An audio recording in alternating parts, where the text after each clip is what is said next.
আসসালামু আলাইকুম ও রহমতুল্লাহি ওয়া বারাকাতুহু। ভাই ও বোনেরা, প্রতিদিন আমরা নামাজে কোরআনের আয়াত পড়ি। কখনো কি নিজেকে জিজ্ঞেস করেছি, আমি যেটা পড়ছি সেটা আমি বুঝি তো? আমরা যদি কোরআনের অর্থ না বুঝি, তাহলে আল্লাহ আমাদের কি শিক্ষা দিতে চাইছেন সেটা জানবো কিভাবে? আল্লাহ কোরআনে বলছেন, আমি এক বরকতময় কিতাব যা আমি তোমার দিকে নাজিল করেছি, যাতে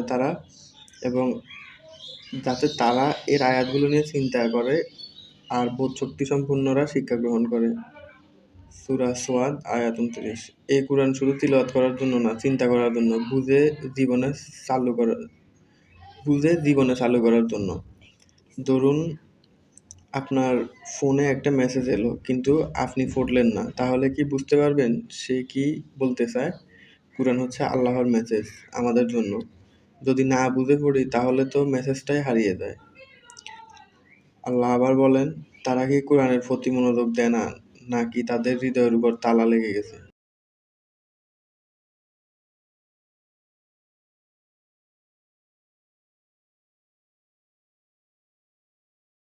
ভাই ও বোনেরা, যদি আমরা কোরআন বুঝে পড়তে শুরু করি তাহলে আমরা দেখতে পাবো এখানে আমাদের জীবন, মৃত্যু, রিজিক, পরিবার, আশা সব বিষয়ের দিক নির্দেশনা আছে।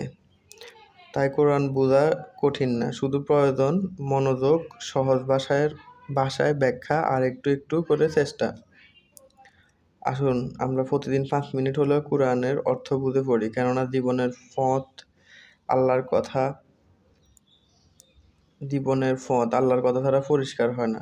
আল্লাহ আমাদের কোরআনের আলো দিয়ে জীবন সাজানোর তৌফিক দিন। আমিন।